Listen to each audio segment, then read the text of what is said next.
of it is leadership, but along we trod. So our next panel will focus on the issue of energy, ESG, and supply chain risk. And what I can do is start going through the bios of our panelists. Our first panelist is Dexter K. Daniel. He's an experienced professional with 30 years experience in upstream sector of oil and gas production, skilled in finance operations, risk, and project management of major operations. These proved critical in managing frontline support operations in healthcare during the COVID-19 pandemic outbreak. Professionally qualified as a chartered accountant for over 23 years, he's a current fellow of the Association of Chartered Certified Accountants, ACCA, and an active member of the Association of Certified Fraud Examiners. His academic qualifications include a Master of Business Administration from Edinburgh Business School and an MSc in Managing Risk and System Change from Trinity College, Dublin. His current activity with Sanitec Limited established strategic relationships with the Ministry of Agriculture, Land and Fisheries, along with several state agencies and multinational companies on a national scale projects to improve biosecurity, regional food security, and safety. His research in national biosecurity focuses on strengthening national frameworks on management, control, and prevention of risks to health, safety, and environment. Wider research interests include risk management, global health, and human factors. That is Dexter K. Daniel. Our next panelist is Mr. Ricardo Lewis, who is a learned professional in finance, accounting, and risk management with over 18 years experience in both the public and private sectors, having held various senior positions in banking, auditing, and the energy sector. He's amassed an impressive record of prowess in driving change and transformation in organizations he's worked with. Ricardo's proficiency is indisputable, as his professional accomplishments are matched by his academic achievements. He's a fellow of the Association of Chartered Certified Accountants and completed certification in Executive Business Masters, EMBA, from the Untitled Graduate School of Business. International Treasury Management from the Association of Corporate Treasurers, UK, Upstream and Downstream Energy Risk Management, UK Insurance Brokers Lloyds, and is also a certified ISO 22003 Business Continuity Strategist and ISO 31000 Internal Control Risks Analyst. He currently holds the position of Senior Manager, Treasury and Risk Management at the National Gas Company of Trinidad Tobago, NGC, holding extended leadership positions within NGC.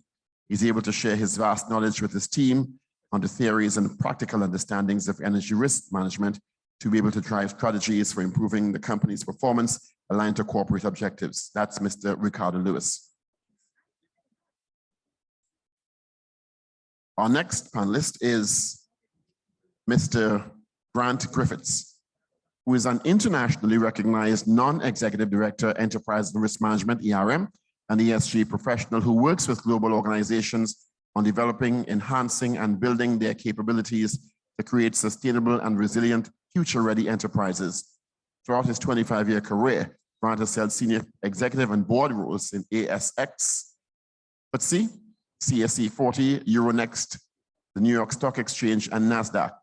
Listed companies in energy and natural resources, engineering and construction, and manufacturing technology, financial services, where his leadership positions have included strategy and business development, mergers and acquisitions, infrastructure projects, risk and compliance, and enterprise business, risk and digital transformation programs. He's worked extensively on enterprise risk management and governance transformation programs across sectors, including energy, engineering and construction, manufacturing, financial services, and government, in addition to leading a number of energy market regulatory and reform programs for clients in Australia, Asia Pacific, UK, helping them to innovate and succeed in an increasingly complex and uncertain world. And of course, our panel will be moderated by Natasha Subero, who is a technology entrepreneur and business consultant. She's the founder and chief executive of game development and educational publisher, Hill Bracken Group. She consults with LCI International Incorporated for regional and international companies and lectures on technology, leadership, strategy, risk management, business process reengineering, and team building. She leverages gameplay and culture to bring it all together. A self-taught developer, Natasha holds a BSc in Management and Finance with honors from the UWI, a Master's of Business Administration from the Arthur Lord Jack School of Business, University of the West Indies, and a Diploma in Communications from the University of Dayton. She delivers workshops for the Arthur Lord Jack Global School of Business and Strategy Fundamentals and Work Effectiveness, and for the Caribbean Risk Management Academy on Strategic Risk Management. Let's welcome our panel, including Dexter Daniel, Ricardo Lewis, Kellee and Richard St. Clair, Brian Griffith, moderated by Natasha Spur. Let's welcome them with a round of applause, please.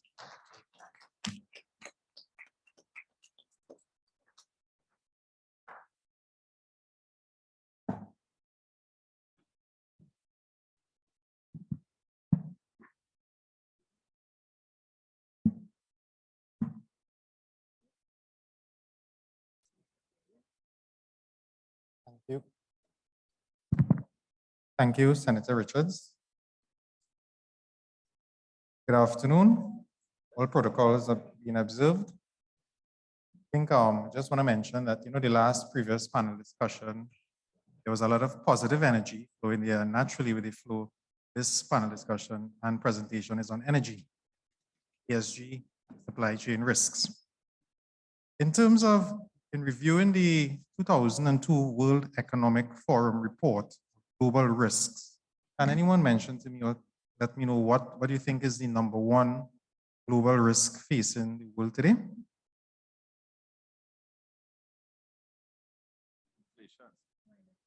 Inflation. Good. One of the risks here. In terms of the ranking, the World Economic Forum ranked the 5 top risks facing countries on the globe over the next 10 years as follows. Climate action failure, #1 risk. Extreme weather, second risk. Biodiversity loss. Livelihood crises, including food security. Social cohesion erosion.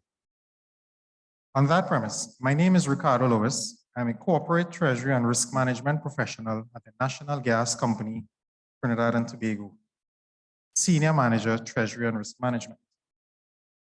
Today, I will focus on the topic energy, environmental, social, and governance, ESG, supply chain risks. Firstly, we will look at the present state of the energy industry, considering the current geopolitical climate. Secondly, we will discuss environmental, social, and governance impact on organizations and supply chain risks. Finally, I will speak to how Caribbean economies are responding to climate change goals and the energy transition to renewables. From the beginning of the millennium, societies, economies, and the earth have been subject to disruptions of increasing frequency and severity. Each evolves differently from the others, but many disruptions have overlapping consequences that can be long-lived and not completely understood at the time of impact. Disruptions are not new, and societies have developed sophisticated ways of managing them using institutions to create stability against extreme events. Today, the world is beset by several crises of global importance. The Russia-Ukraine conflict has precipitated a humanitarian tragedy with far-reaching social and economic consequences. The refugee crisis stemming from this event amplifies attention on a wider refugee crisis involving tens of millions of people around the globe. The economic and humanitarian repercussions of rising costs of energy and food are likewise intensifying. This conflict has also shocked a world weary and damaged by the COVID-19 pandemic. The virus has taken more than 6 million lives, and in April 2022, still causing thousands of deaths each day. In addition is the ever-present climate crisis, where effective mitigation will require a global transition to a low-carbon economy. The human displacement and economic costs of this could become disruptions of historic proportions in their own right. The current era is increasingly defined by the interplay of complex disruptions with their disparate origins and long-term consequences. This position is untenable, and organizations are finding that their current risk management practices must evolve to suit this new environment. Leaders are now discussing resilience as the essential condition. How can public and private sector organizations arrive at a resilient stance, alert to what is over the horizon, ready to withstand shocks and accelerate into the next reality? Resilience has been described as the ability to recover quickly, but recovery alone is not an adequate goal. Truly resilient organizations recover better, and even thrive. On the theme of resilience, sustainable and inclusive growth depends on companies, economies, and societies building resilience across a network of 7 themes as follows: climate, food, and energy, people, education, and organizational resilience, healthcare, sustainable economic development, trade and supply chain, digital resilience, trust and inclusion, finance, and risk capacity. United Nations Climate Change Conference, COP26, in Glasgow in 2021, drew attention to global commitments to reduce greenhouse gas emissions. Research shows that on the path to net zero, cumulative carbon emissions to 2050 will have to be 1,000 gigatons or less if global average temperatures are to remain below 2 degrees Celsius above pre-industrial levels. This transformation will only be possible through replacement at scale of the global economy asset base with non-emissive technologies. To make real progress, deep cooperation between private and public sectors is required on all 7 resilience themes mentioned. Cooperative public-private efforts are needed to protect people and assets by hardening existing infrastructure, prioritizing emergency response plans and preparedness, and adjusting working conditions for heat or extreme weather events. As we can see, climate change is triggering more frequent and severe droughts, flooding and wildfires, damaging crop and grazing lands, and ultimately increasing global levels of hunger and food insecurity. The damage is compounded by additional shocks, including the COVID-19 pandemic and inflation. Biological diversity is also threatened, with scientists estimating that nearly 1 million species of plants and animals are headed for extinction in the coming decades. The effects of climate change on global food production can be dangerously magnified by these disruptions. The interactions of events in the physical environment, societies, and economy make it more imperative that society reduce the exposure of population to the effects of climate change. In keeping with the goals of the Paris Agreement, many organizations and economies have committed to achieving net zero carbon emissions as an organizing principle. Experts indicate the financing the transition to renewable power and sustainable growth could require $100 trillion or more in capital spending, 2/3 of this in developing economies like the Caribbean region. The difficulty in attaining these goals of the Paris Agreement was starkly disclosed in the Western response to the Russian-Ukraine conflict. The attempt to isolate one country from the world economy creates challenges to the near-term security of Europe's supply of crude oil, natural gas, and solid fuel. This conflict has contributed to global energy inflation, pushing up prices of the 3 types of fossil fuels, as we know, which together accounted for 83% of the world's primary energy in 2020. Other current threats facing the energy industry include cyber attacks, which requires massive capital expenditure. The industry is spending a substantial amount on modernization of its grid. It is estimated that roughly $52 billion a year is going toward grid modernization as the grid transforms from mechanical to digital. In addition, catastrophic events continue to plague the energy industry. As an industry, utilities are very good at dealing with catastrophic events, but we see that there is more events happening and with greater intensity. Looking back several years alone, the US has had 3 major hurricanes, unprecedented wildfires, mudslides, tornadoes, hailstorms, and flooding. Between 2017 and 2018, weather-related natural disasters cost US $3.6 billion. Moving on to environmental, social, and governance, or ESG risks, We see ESG visibility, improvement, and reporting as a primary concern as well as a core strategy for many global organizations. ESG strategies have also the potential to become significant value drivers across a digitized supply chain. Many companies are now reporting value-based ESG metrics along with their business and financial reporting on a regular basis. ESG risks for energy companies include how these companies utilize the waste they discharge, the resources deployed, and the impacts on life as a result of executing their business operations.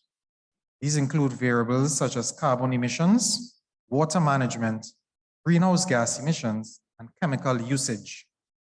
Every company is essentially a hub where it both uses and contracts with suppliers who use energy and resources across a horizontal trading partner network. Every company impacts the environment in some form or manner. For energy companies, the social criteria addresses the relationship companies have and the reputations they maintain with the people and the institutions in the communities where their supply chain networks do business. Social criteria under ESG includes labor relations, diversity, and inclusion. Every company operates across both a global supply chain network as well as a broad and diverse society.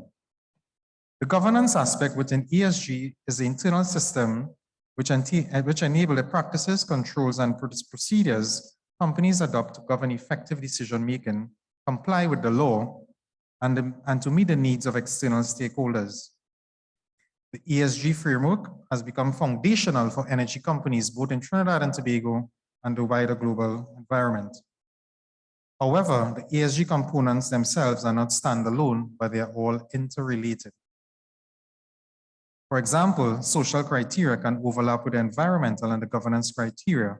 When companies seek to comply with environmental laws combined with concerns related to sustainability. More specifically, ESG issues can carry significant reputational and operational risks for companies.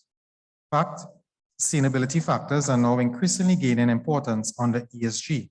Examples include environmental pollution, investing in sustainable technology, workforce health and safety standards, diversity and inclusion in hiring practices, corruption and bribery, geopolitical considerations. I will now speak about sustainable economic development in the Caribbean and our ability as a region to embrace the changes I have discussed above. For developing economies such as those in our region, resilience building is a form of economic advancement, benefiting businesses, government, and society while reducing historical vulnerabilities.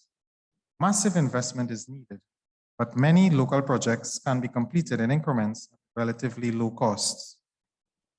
As we all know, the Caribbean region is one of the most biodiverse regions in the world, and hence may be the most vulnerable to climate change. As such, the government of each country has recognized the importance of supporting the objective of achieving a net zero emission. Working closely with companies within CARICOM region represents an opportunity supporting the acceleration of the region's transition to green energy at a faster rate. On the positive side, we are seeing investments by CARICOM countries in several renewable projects regarding green hydrogen, solar PV plants, wind farms, geothermal, and biomass projects. In doing its part for the low carbon transition within Trinidad and Tobago, the NGC group of companies play an important role in the energy value chain in both the upstream, midstream, and downstream sectors. NGC's green agenda is driven by international and local imperatives. Under the Paris Agreement on Climate Change, Trinidad and Tobago has set an objective to achieve a reduction in overall emissions from 3 target sectors: power generation, transportation, and industry by 15% by 2030. Yes, folks, this is only 8 years away. Some of the initiatives that pursued by NGC include an ongoing 15-year reforestation program that is looking at above and below ground carbon sequestration, methane emission monitoring through the use of optical and infrared cameras capable of detecting hydrocarbon emissions at our facilities, and satellite monitoring to measure our greenhouse gas emissions. A memorandum of understanding between the National Energy Corporation and Methanex to conduct a feasibility study to explore the viability of methanol as an alternative fuel for transport in Trinidad and Tobago and the region.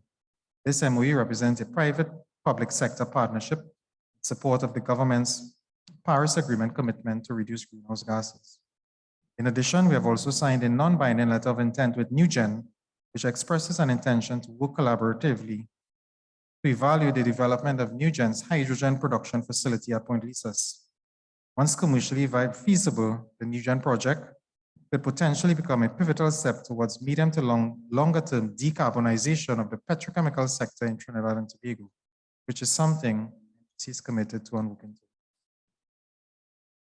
NGC also understands that education, awareness, and knowledge sharing are critical to meeting our climate change goals. The company has sought to enhance and expand one of its key digital platforms to connect people with information. NGC Carry Green website, www.carrygreen.ngc.co.tt, was launched in 2021. This is a green energy information website, a portal that provides information on available opportunities, financing, planning, energy markets, and technology developments within the clean energy space for the Caribbean region and Latin America. In closing, as risk management professionals, we understand that crises damage countries, institutions, and communities. However, the process of rebuilding can create stronger foundations for future growth. The financial crisis and recession of 2007-2008 led to actions by banks and regulatory changes that made the banking system stronger. The system has remained robust through subsequent economic disruptions. Likewise, changes introduced during the COVID-19 pandemic can provide new momentum for accelerated growth, the shift towards digitalization, new hybrid working models, the rethinking of supply chains. In the next 10 years, more innovation is expected than any other time in the history as technology reshapes healthcare, mobility, material sciences, and energy production. Accelerating developments in such technologies as cloud computing, robotics, process automation, and the industrial Internet of Things are already affecting many aspects of productive activity. These are the kinds of structural shifts, ladies and gentlemen, that crises often force on otherwise obstinate institutions. Resilience, as one aspect of the theme of this conference, is thus more than protective measures.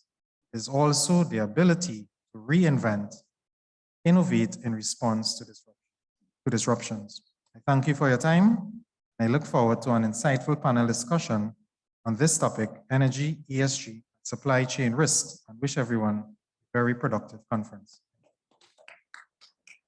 Thank you very much, Ricardo. Really appreciate you laying the groundwork there for the conversation we're about to have, bringing it home, and how these details, how these things that sound so far away actually impact us every day. And as we continue the conversation, I would like to invite Grant Griffiths to share some insights and to develop further on Ricardo's touching on the ESG. Grant? Good. Thank you very much, and thank you for the opportunity to speak to you today. So it's evening time here, as you can probably see, and I'm actually based in Turkey these days. However, my work is done very much on a global basis. So one of the very many benefits we have of globalization, the ability to work where we want, when we want, and to go where we're needed and when we're needed. So, and of course, COVID-19 was, I always call it was the ultimate stress test of risk management and preparedness for a number of organizations. So anyway, unfortunately, I can't be in the Caribbean with you all. And thank you, Ricardo, for your excellent talk. It really did set the scene, and you touched on a lot of relevant points there about the energy industry. So energy as an industry, it's been around for about 100 years. I'll round it into round figures. I won't get too much into the semantics, but for about 100 years, we've had this industry that's really powered our economic and our social development in all parts of the world. And without energy, where would we be? And that's a big question that I like to pose to people. We take it for granted, and I've seen the energy sector through its ups and downs, and where it is now, it's pretty fair to say that it's vastly different to what it looked like 30 years ago, and it's even very different to what it looked 15 years ago, and it's quite different to how it looked even 5 years ago, and the rate of change and transformation is accelerating all the time. Of course, the big focus now is on decarbonisation and the energy transition. But of course, to do that, there's a lot of complexity that underpins that, which I'll come to in a moment. Just to give you a little bit more context, because when we talk about risk management, context is important. My background is electrical engineering. And a few months ago, I remember having a conversation with some colleagues, and I was recounting to some of my colleagues that the electricity industry was never really seen as sexy or exciting, not like financial services or core technologies or other things. For many, many years, it was very much, I would say, a boring industry in a number of ways. I think the most exciting thing that ever happened back home in Australia in Brisbane would be picking up the local newspaper, the Courier Mail, back in the days when we still relied on printing presses and good old-fashioned newspaper to wrap our fish and chips in the next day. We'd pick it up, would look on the front page, and if electricity was in there, it was generally about a massive thunderstorm or cyclone had gone through, and we'd had blackouts, and there was a whole load of panic, or there'd been a hailstorm and it had knocked power lines out. That was the exciting thing. The other headline was there'll be a big new power station constructed somewhere. And that's about as exciting as electricity got. But now there's it's very much different because, and I'll actually just talk about something I saw today in the press. I woke up this morning and I saw a message from a very close friend of mine back home in Australia, and the friend said, look, here's an article from the newspaper today. And basically this article said, for the first time in 23 years, AEMO, which is the Australian Energy Market Operator, they have actually indefinitely stopped the electricity spot market on the east coast of Australia. Now, this has never happened before in its 23 years history. And I remember it was about 25 or so years ago when we were starting to look at developing the power pool and the spot market in Australia. And like a number of these other initiatives around the world, it set out to do a few things, and a few things that were very important. And just as I go through this very short list, there might be a few things that stick in your mind that resonate with the current debate on energy globally. The first thing was about creating competition and therefore more price competition and affordability and choice for consumers. The other thing was to improve reliability of the network and to ensure that people had electricity. Switch on your light, turn on your television, switch on the kettle, electricity was there. Security of supply, including congestion management. So markets, asset operators, particularly power generators, could be more efficient, in turn driving down costs and reducing wastage. Provide price signals and transparency to the market, which would also support competitive pricing, help with strategic planning and asset development and investment, and also help to improve maintainability and outage planning. Now, what's interesting, the big outage in AEMO was caused because it's currently coming into winter in Australia. It's a little bit colder than normal, particularly in Queensland, where I'm from. And there's also a number of plants that are out, some for planned maintenance and some are having unplanned outages. And there's a number of reasons behind that. And there's a whole discussion now around the spot market prices and the price cap that the regulator imposed late last week. Now, that power pool, you might say, it kicked off over 20 years ago, but it's gone through many changes and iterations since. Just like risk management, it's not set and forget. You always have to review things. You have to look at how to make continuous improvement and how to implement those changes. And certainly the electricity market in Australia, in the UK, throughout Europe, here in Turkey, and in a number of other places is no different. But what we're seeing now is a failure of risk management. And we saw the same thing in Texas last winter. You'll recall the massive outages there. And I say it's a failure of risk management because it's a failure of strategic planning. It's a failure to learn from the situations and events of the past and to plan adequately for them. And it's really a question of, I think, too much focus on a rapid decarbonisation in a number of these markets. Now, that may sound a little controversial, but actually we're seeing the same thing in Europe, particularly in Germany. We've seen a flip-flop going from, yes, let's get rid of our coal plants, let's shut down our nuclear plants, to well, we need to keep the nuclears going. And actually, we probably need to keep some of the coal-fired plants running a little bit longer, particularly in light of the conflict in the Ukraine and the situation with Russia. So it's interesting that we're seeing events still happening in the energy sector. And all of this is happening against a backdrop, as I said, of this energy transition and this decarbonisation, net zero, addressing climate change, where interestingly, come back to my earlier point about, electricity was a pretty boring industry. Everything now is about electrification. And that's one of the big hopes for the future in the energy sector. So, there's going to be a lot of challenges as we go through the energy industry. And I think there's also going to be a lot more debate that opens up. If we look at AMO in Australia, Texas and the US are still looking at some of their regulations. And as we're looking now in Europe, because of a geopolitical event that's happened. And certainly some of these events in risk management, we can always say that, nothing's unexpected. There are always warning signs. And if we look at the Ukrainian situation, we can go back about 8 years when Russia moved into Crimea. Yeah, we can look at some of the other happenings in that part of the world that have been going on and off for a number of years. And certainly the warning signs were there. And earlier this year, before it all kicked off with Russia going into the Ukraine, there was certainly other warning signs. There was some players that sat back and said, no, it can't happen. There are others who are more bullish and said it's going to happen. So there are warning signs. The question is, have we adequately prepared? And unfortunately, the answer to that question in most cases was no, we didn't. As a result of that, and in fact, even before that, we saw very large price increases in gas and LNG throughout Europe. And it's interesting to think back only 2 years, 3 months ago, I actually wrote an article, it's quite a long thought leadership piece for the Institute of Risk Management, where I'm on there, I co-chair their Energy and Renewable Special Interest Group. It started out as we might do an article for the magazine, and it turned out a week later being quite a large volume. And it spoke about the future and the uncertainties in the energy sector. And at that time, what prompted me to take a look at it was, for the first price ever, the negative prices in US for US gas and oil. You'll recall that just over 2 years ago. So we see a lot of volatility, a lot of up and down, a lot of disruption, particularly in oil and gas, as well as electricity. And we see a repetition of these patterns as we go on. So is there resilience in these markets and in this industry? No, not really. There is to an extent.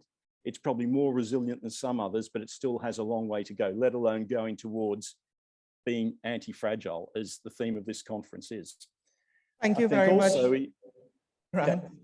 If I could put a pin there so that we could just allow the other two Sure. panelists to introduce their perspectives. So thank you for that. And as you were speaking, and I recall, Ricardo said at the beginning of his presentation, it sounds very negative, but the truth is this is really not all kumbaya. And it's really important for us as risk practitioners to be as open-eyed as possible and realistic about the world before us, notwithstanding all of the hope and potential and possibilities. So Ricardo said, the FinTech panel was all nice, all talking about what's to come. But, there's a saying that I like to use, and it's dream of the world as you would like it to be, and live in the world as it is. So yeah, we have to ground what we're doing with our reality.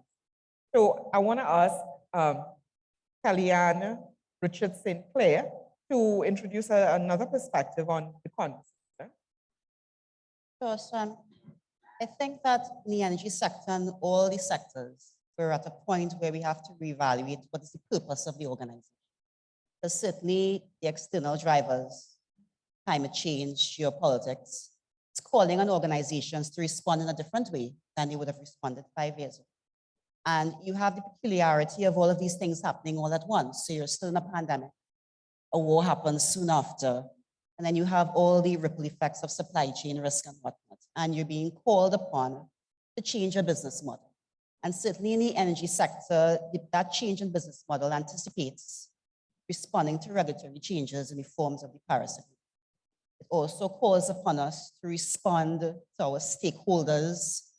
There's employee activism, people asking for oil companies to no longer profit on the backs of citizens, right?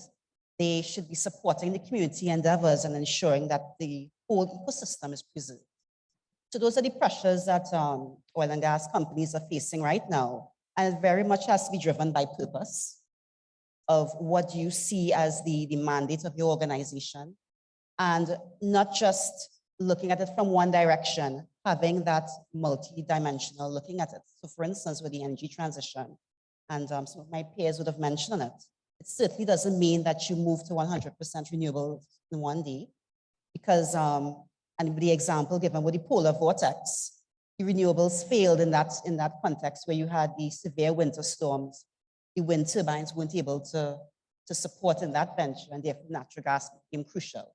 So what we're talking about is diversification, having an energy mix that allows you to be resilient, because if one fails, then you have other things in your basket that you could rely on. Looking at from the lens of having different barriers of protection.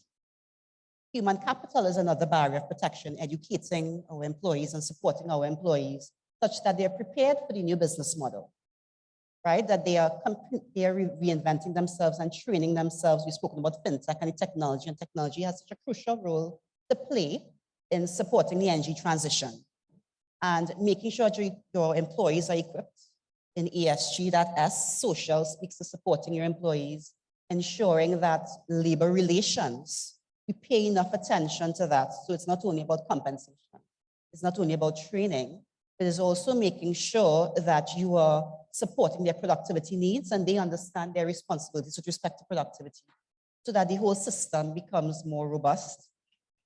And also looking at the external drivers of climate change, and that is a global emergency, so it's not just an energy sector conversation. The organizations now have to look inwards and determine how resilient you are going to be responding to climate change. And I'll give you an example. For those of us who work in the industry, you go out in the hot sun and you wear PPE.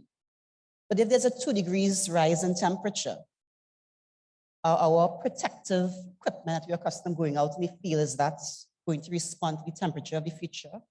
Are our assets going to be able to respond to the temperature of the future or increased weather impairment on our assets? And are we looking at having stranded assets that you can no longer monetize because you have failed to look at it holistically? You've looked at it from an environmental issue, also a financial issue, a mechanical issue, depending on what sort of business that you're in. So it really calls upon us to have different barriers of protection, looking at different facets of the picture to ensuring that, we are. Thank you very much, Kellee. And you said something there that brought to mind a famous example. So Ken and I were giving an interview once, and he started to mention a scenario where there was snow in Trinidad. So I'm sitting next to him and thinking to myself, what an idiot, and I want to kick him under the table, right? But then I had my epiphany, and I realized that this is risk management. Risk management is about thinking about the ridiculous and the impossible, and then, looking at it and saying, okay, the likelihood of this, do I need to plan for that? So as Kellee is talking about the changes that are possible, and are we prepared for them? And the example about, what happened in Texas, polar vortex. There are too many things that are likely that we are just ignoring, yes? And they were mentioned earlier. So I want to now invite Dexter Daniel to say his add to the conversation.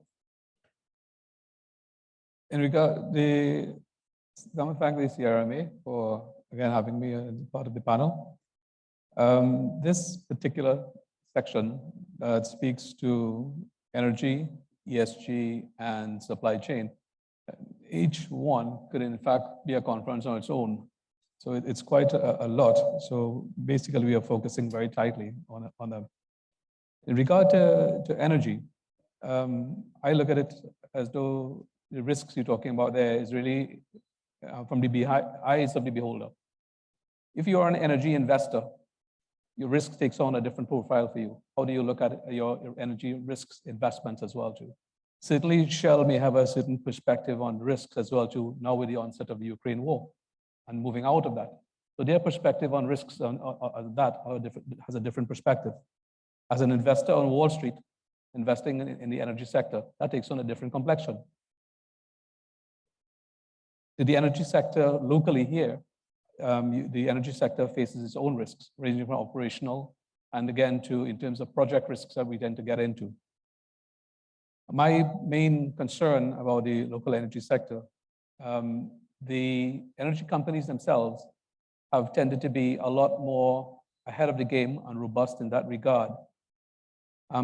More likely driven by the nature of the projects and the nature of the business they're in. Certainly companies like Kellee as well too from PPGPL, nature of that business forces them to be at the forefront of risks, and in particular operational risks as well too, and in terms of business risk and kind of commercial markets that they're in.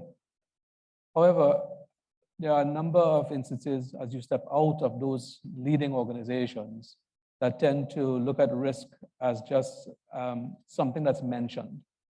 And when we talk about risks, we really then often as risk practitioners, we talk about a risk culture. And really, that type of risk culture that's supposed to be there and robust tends to be absent a lot of times, and it's just a name. I'll just leave that there for a second and jump to the other component, which is ESG. And ESG right now seems to be the new flavor of the month. So very often you hear, it's very nice, you hear a lot of firms jumping into the bandwagon these days. And look at me, I'm ESG. Quick to put a Band-Aid and a nice sticker on that.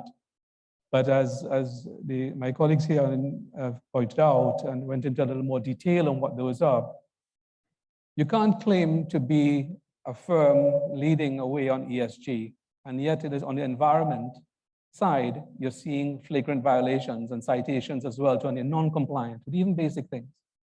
You can't claim to be an ESG firm as well to and supporter of that when it is that you have frequent and very public trade disputes and even in internal disputes with your own firm and the management. You can't claim to be a firm as well to that's supporting ESG when it is that you have frequent audit violations and public fines as well to that's become the order of the day.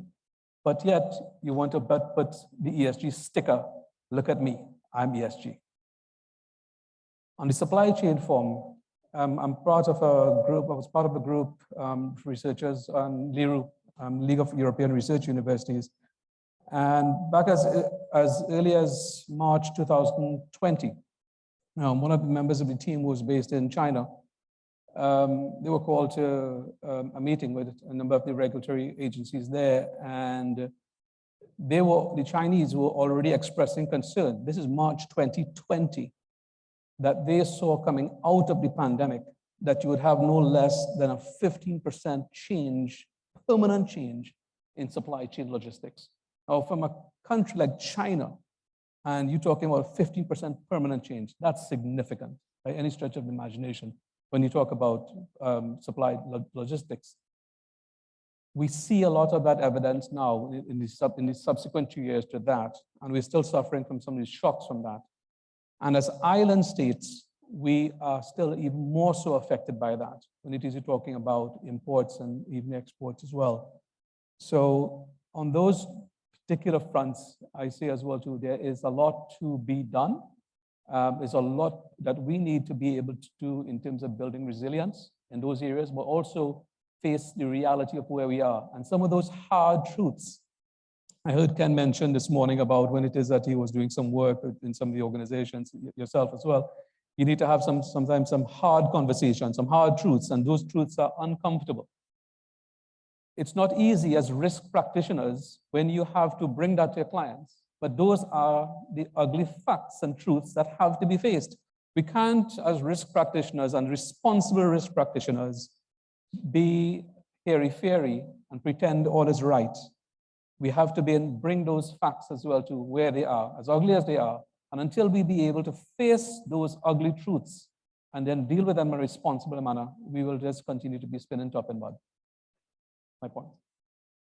Thank you very much, Dexter. And as you're speaking now, I'm smiling because we often have to consider as consultants that we have to be prepared to walk away from facts and walk away from facts simply because the things that we have to say, some people really want to hear.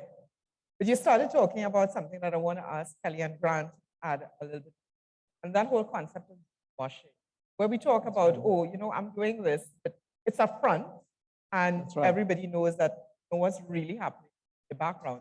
What are your thoughts on, the practice? Is that as pervasive as I think it is. It would have started off as almost a branding issue, exactly as described. So you're doing little environmental projects, you're doing your corporate social responsibility. And it was viewed, a few years ago as part of your brand that you are doing things to support your community. And your whole focus is making money and profiteering. But as a part of a silo of your business, you want to demonstrate to the public that you're also supporting the public. But there are those who are still investing, or they may be shedding assets and they may be sharing it with their other peers. So they're saying, okay, I'm going to sell off these assets, I'm going to divest these assets, I'm moving from fossil fuels and I'm going into renewables. And the problem is that they're just selling it to their peers who are going to take that same operation and still continue the proliferation of the hydrocarbon production. And that's the conundrum that people are saying in terms of this greenwashing, because you're not really solving the problem. You're just saying you're divesting it and it makes a nice headline, but it doesn't really solve the problem.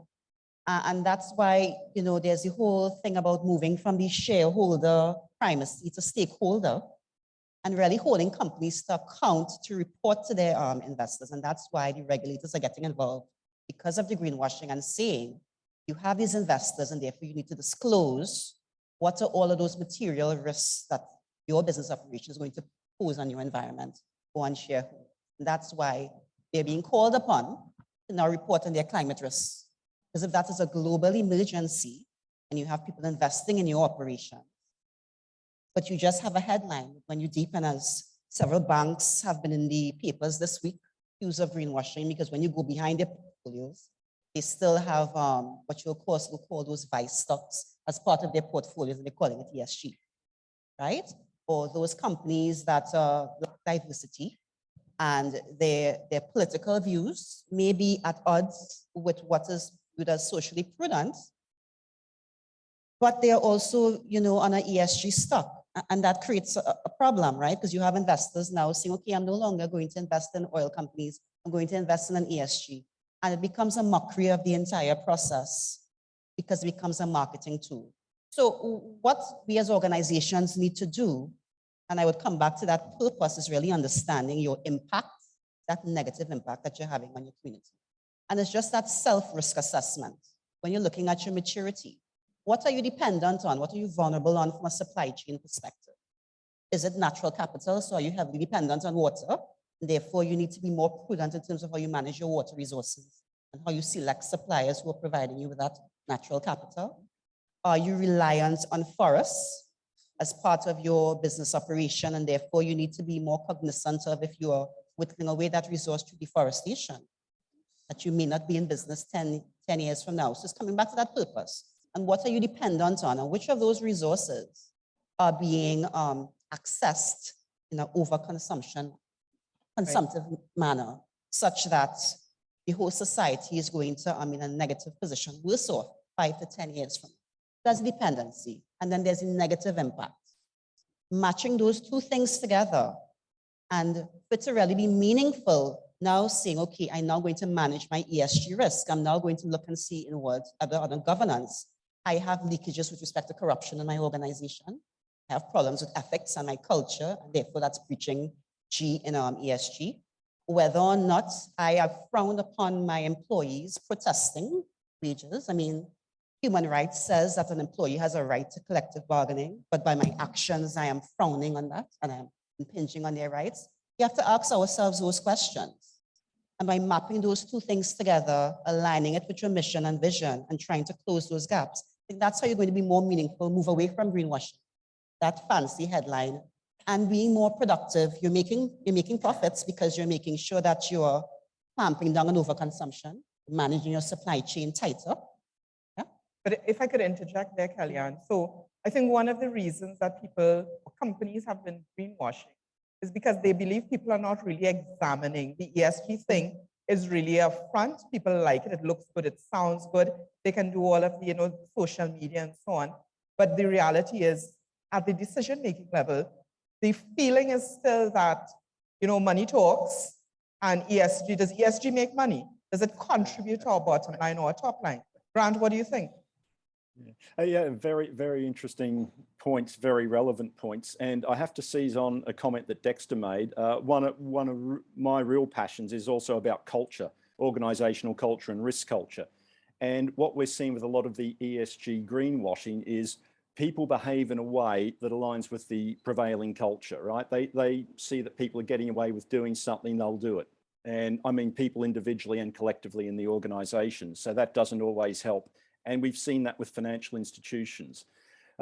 The thing on ESG, not enough organizations really set outcomes. They get so panicked. And I've actually worked with some boards and executive teams who have gone panicked. What do we need to do for ESG?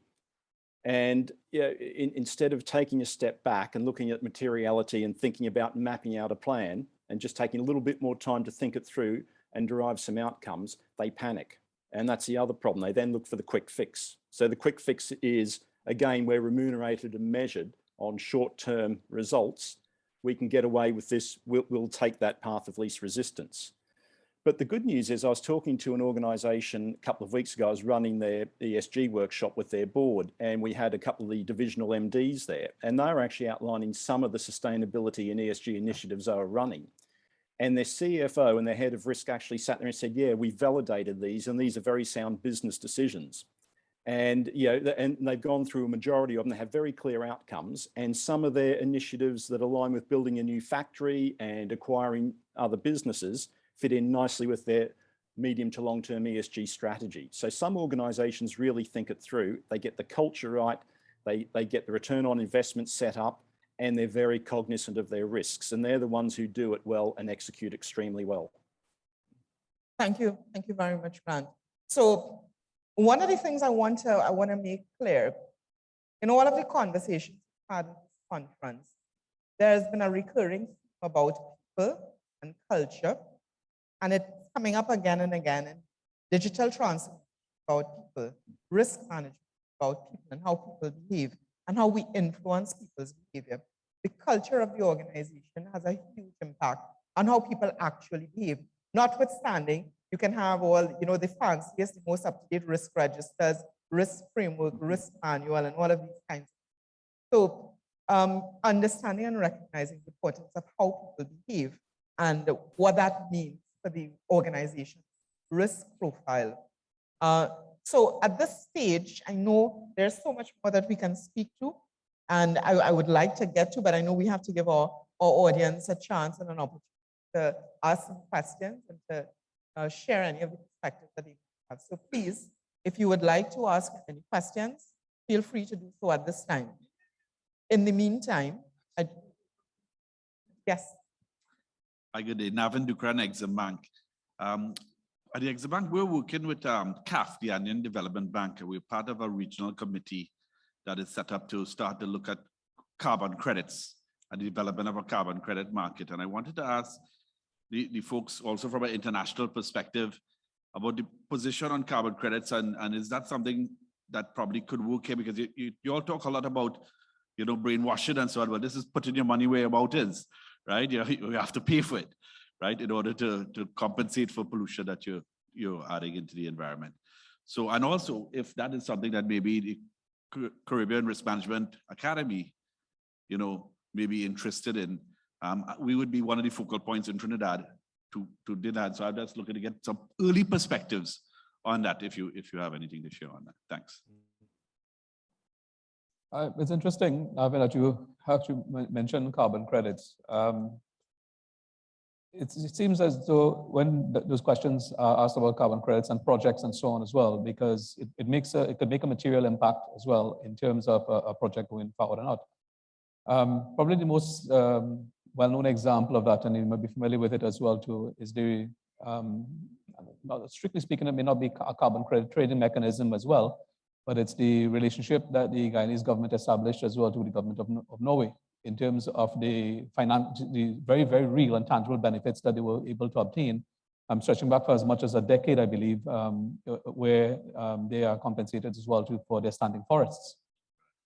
However, locally, it's a very undeveloped market, as far as I'm aware. It's not for the lack of interest in that area. And so I'm very glad to hear as well too that Exim Bank is working with CF in it, and certainly CF as well too is very much more now focused as well too on these intra-regional type projects as well.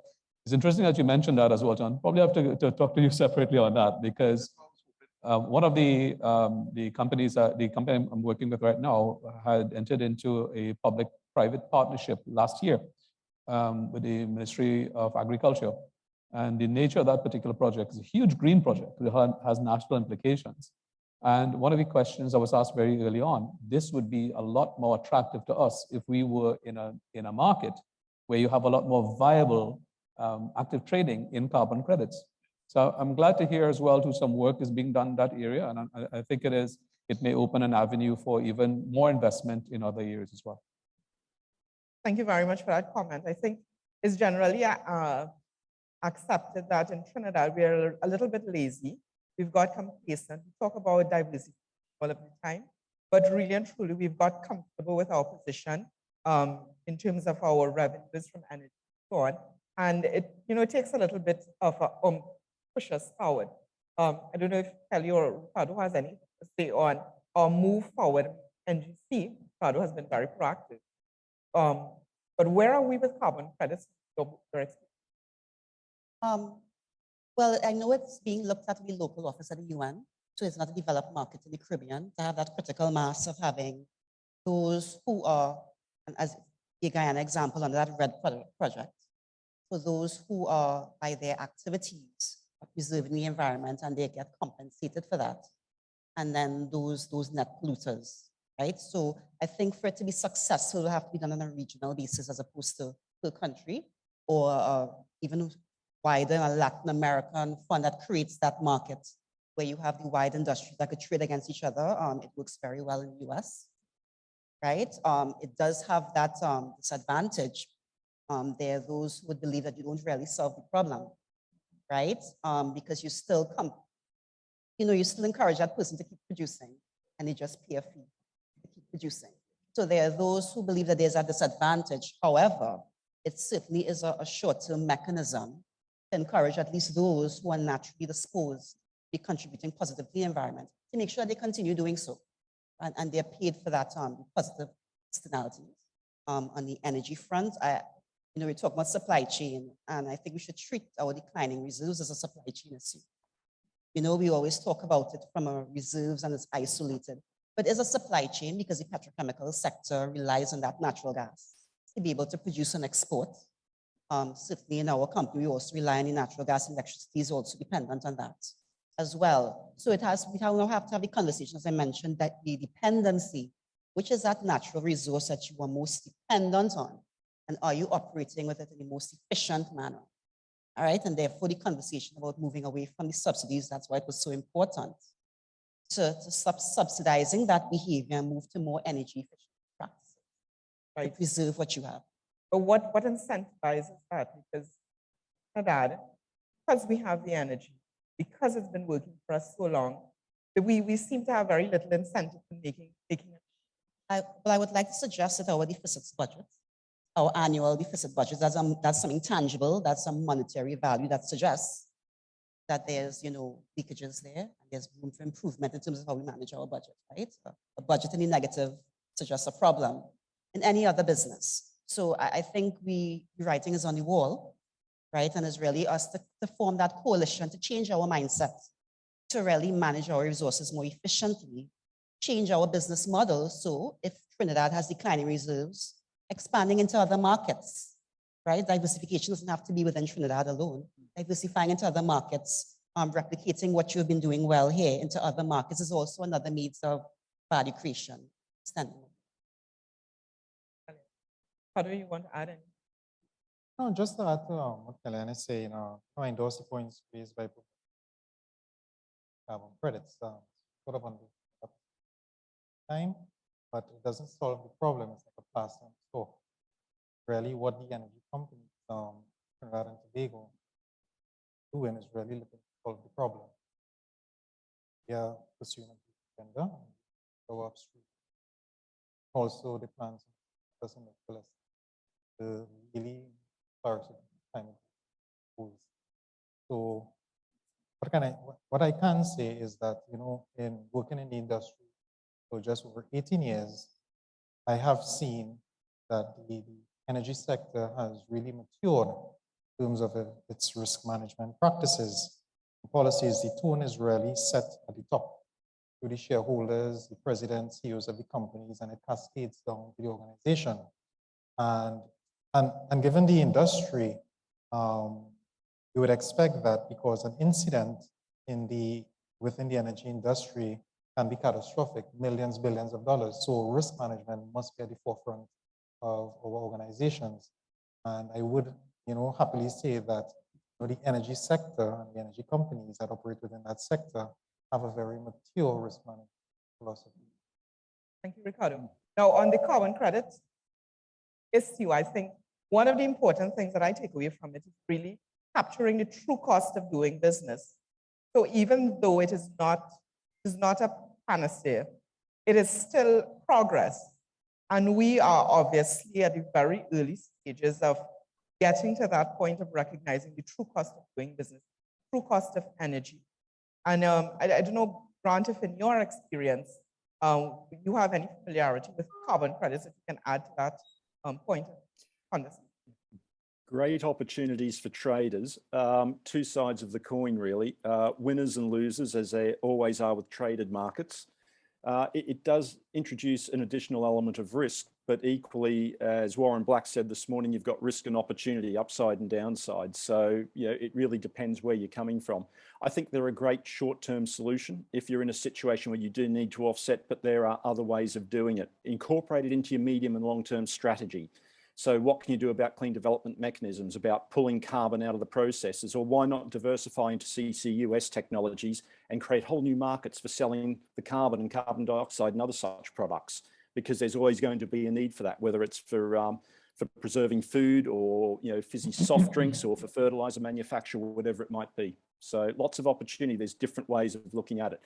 All in all, I think carbon certificates, carbon sort of emission certificates trading, I see it personally as a bit of a tax, and all it does is inflate the costs. Okay, thank you for that realistic add on the carbon credit side. I wanted to ask Dexter, to kind of go in a little bit more on the risk culture, because you started with that and you kind of put a pause there. But I want to return to that. And if you could just speak to that a little. Well, the idea, very often, even when you start to do your risk studies and research, the term comes up very early in terms of a risk culture within an organization. Ricardo mentioned as well too, it starts at the top. And really, as most elements of culture, it's guided by the top of an organization.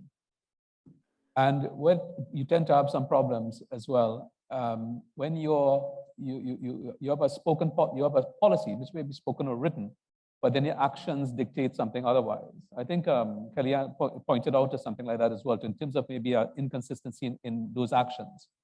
But necessarily that tone of the leadership and what they said about culture, what they said about risk and a risk culture in your organization, it starts to be more pervasive. So if you talk about a risk policy in the organization, but then you don't fund the organization in terms of its infrastructure and mechanisms for it, then really, how serious are you? How serious are you when it is that you have your risk officer, who are, again, on a periodic basis as well, seeks to update the risk register, but at every management turn, it's rejected as you're wasting my time again, this thing again, Olia come back. And last month I talked to Olia, come. Only then serious. Those things speak necessarily to the culture that you have in that organization about risk. And all too often, you have the absence of that type of culture that supports really a strong, robust risk culture. As Ricardo pointed out, really in the energy sector, it's very much more than what you have in the typical other areas of our industrial and commercial sectors. However, there is still a lot more work to be done. Too often as well, you hear about risk. You may even have some semblances and structures of risk management, but really it's a facade. When you get down to into the nitty-gritty of it, and people like yourselves, when you go into those organizations and you ask, very quickly, you ask the pertinent questions, you realize It's a sticker. It's not really there. Okay. And the reason why, because we understand that the impact of failure in the energy sector, for that, right? That's the worst that could possibly happen. Somebody, a human error, somebody failing to make a check, failing to replace an aging asset, somebody may not return home. And therefore, how you set about that governance structure, how you compensate, how you measure performance. There are metrics that you have to meet with respect to safety. What you talk about materiality, what is important to you is your purpose. If safety is important, how you are compensated, how you are penalized if you fail. It also builds into your culture because it suggests to your employee, this is what I value. If there's no conversation about ethics or penalties, I have to fill out a business ethics survey every year. If that doesn't exist in an organization, that organization suggests to them it's not important. But by me having to answer 25 questions every year and think about it and answer it, that suggests to me that's a value important to my organization. And that sets a tone in my mind in terms of the culture, because I understand that contract that exists between the employer and the employee is explicit, right? So it's not just conversation. I just want to interject one more point before we leave that there. Very often that you will see, and when it is that you look at within organizations, and one of those truths that you have is that many people at an operational level tend to ignore very, very obvious signs of risk exposure. You may have the forms there, the mechanism there, but they deliberately ignore it. And sometimes on the premise that they are protecting somebody or protecting, because your work have to go on. But when you have a near-miss incident, they don't report it because, Boise will get in trouble. And they go along with that until it is you come to accept a proper structure and a reporting mechanism. Until something catastrophic happens, then that'll be a different story. I want to just open up for... Sorry, just one very quick point, if I may. There's one telltale sign we talk about tone from the top. Have a look at the board meeting minutes in some organisations if you can, or talk to some of the directors and ask how much time do you devote to discussing risk management in board meetings? And that's a good indicator of the tone from the top and how the top leadership view risk. That's a good point. Thank you very much, Grant. And at this stage, we're going to close off with comments from the panelists. But I want to add one thing before I invite my colleagues to close. And that is, Kellee mentioned safety and linking it to culture. And while speaking Kellyanne, I remembered Paris disaster.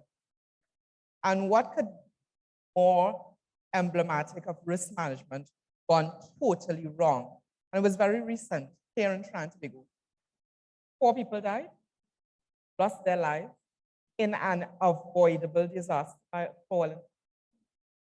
And even before that, there was Deepwater Horizon. At that time, Grant, you're talking about how much time you go to risk. I had gone to meetings at Dad sometime before, like within a year before that disaster. And the meeting started a safety minute. I was so impressed. Safety was front and center. And when you look at the video, what went wrong with the movie, Deepwater Horizon? So many things got missed. Risk culture said, okay, we don't need this because that is in place. And Ken likes to call it what risk homeostasis. We have this in place, therefore we don't need that. So there is so much going on and so much that we have a tight handle on where risk is, because lives get lost and we could be filling out all those forms, but the culture don't make the point. So please, colleagues. I'd like to, I think you preempted away with all that nice wrap up there. Yeah. I'd like to leave as well too with the point in that the area of risk and risk management in the energy sector has been echoed several times here. While it leads the pack in terms of the industrial, I think there is still way to go in that as well too. And we cannot look at it in silos. As Kellee pointed out as well too, it's a very, very interrelated in terms that we do. The processes, the supply chain mechanisms as well too, we have, that includes both people and equipment, machinery. So while it is that we have made great strides in the energy sector, as Ricardo pointed out, we still have a way to go as well. I would just say that enterprise risk management is just good business. prudent business. And it's important to us to keep looking at it holistically, not just looking at it from a financial perspective or environmental, but there's the people, the culture, the geopolitics, political risk. So it's very important that we build those coalitions, those teams within our organization who are scanning the environment and making sure that we're managing it and we're making sure that we're doing right by our state. I think in my comments, when you compare the energy industry 50 years ago to now, I think they have made a lot of excellent, successful strides. Yes, there's work to be done, as there's always room for improvement. But when you look at the reports coming out of the World Economic Forum, World Bank, IMF, etc., of the top risks facing on a global scale, in terms of climate change, extreme weather events, etc., the energy sector and the energy industry is there at the frontier scanning this environment to deal with that change. So, you know, their risk management practices within these companies, to give credit is somewhat, it's working, because these top global risks that has been identified by these global organizations are already being addressed by the energy companies globally. They're coming together, they're sharing information and knowledge, and they are tackling climate change, leading to a decarbonization or net zero environment by 2050. So I have a lot of confidence in the energy sector and the industry at this point. Grant, any last words? Final closing. I think with risk management, we're always trying to, or we should be trying to look around the corner, look ahead, but also around the corner, not just straight ahead. And when we talk about supply chains and ESG, it always comes back to the KISS principle, K-I-S-S, keep it simple and sweet, let's say. Thank you very much. Including Natasha Siber, who did a superb job at moderating. Dexter Daniel, Ricardo Lewis, Kellee Ann Richards St. Clair, and Grant Griffiths, talking about, of course, energy, ESG, and supply chain risk. I was wondering when the Paria situation would come up for discussion. Let's have a round.